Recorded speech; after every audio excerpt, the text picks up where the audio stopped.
السلام علیکم ورحمۃ اللہ وبرکاتہ۔ امید ہے آپ سب خیر وافیت سے ہوں گے۔ سردیوں کی راتیں ہیں اور اکثر لوگ رات کو فون کر کے کہتے ہیں کہ ہمارا بچہ رو رہا ہے، حافظ صاحب مول صاحب آپ اس کو دم کر دیں، ہم پریشان ہیں سارے۔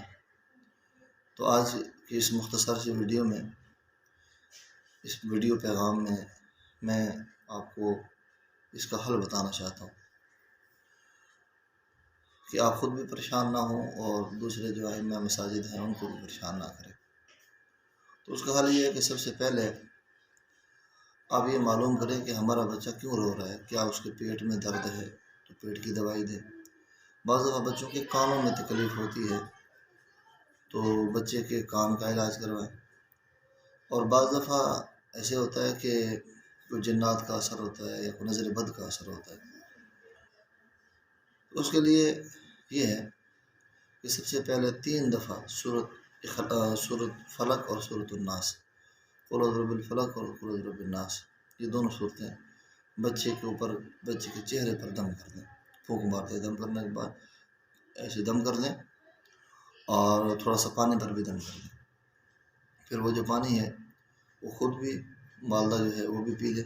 اور بچے کے منہ پر چھینٹا وغیرہ بھی لگا دے، اور اس کو بھی اگر کچھ قطرے 1-2 چمچ کے برابر پلا دے تو بہت اچھا ہوگا۔ اچھا، دوسرا کام یہ ہے کہ بچے کے دونوں کانوں میں 3 مرتبہ اذان کہہ دیں، جو عام طور پہ اذان کی جاتی ہے، تو بچے کے دونوں کانوں میں 3 مرتبہ آپ اذان بھی کہہ دیں، تھوڑی سی بلند آواز سے کہیں، جس طرح بندہ بولتا ہے اتنی آواز میں اس کے دونوں کانوں میں اذان بھی آپ پڑھ دیں، تو انشاءاللہ آپ کا بچہ ایسے ہی 3-4 منٹ کے بعد، 5 منٹ کے بعد انشاءاللہ وہ خاموش ہو جائے گا۔ تو امید ہے کہ انشاءاللہ آپ اس طریقے کو آزمائیں گے اور انشاءاللہ آپ کو بہت فائدہ ہوگا۔ میں ایک بار پھر رپیٹ کر دوں، عام طور پہ کان میں تکلیف ہوتی ہے، بعض دفعہ پیٹ میں تکلیف ہوتی ہے، اور بعض دفعہ بچے کے پیٹ میں کیڑے بھی ہوتے ہیں،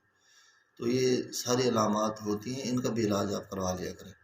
اور اس کے ساتھ ساتھ یہ دم بھی کریں، تو انشاءاللہ آپ کو رات کو جو پریشانی اٹھانی پڑتی ہے انشاءاللہ آپ کو یہ پریشانی نہیں ہوگی۔ اب اس پیغام کو آپ کا حق بنتا ہے، جب آپ تک پہنچ گیا ہے تو اس کو آگے بھی آپ شیئر کریں، لوگوں کو بتائیں بھی صحیح، تاکہ سب کا فائدہ ہو جائے، اور ہماری وجہ سے اگر کسی کی سکون کی نیند کسی کو مل جاتی ہے، صبح نماز میں اٹھنا جو اس کے لیے آسان ہو جاتا ہے، تو انشاءاللہ اس میں ہمارا بھی حصہ ہو جائے گا۔ السلام علیکم ورحمۃ اللہ وبرکاتہ۔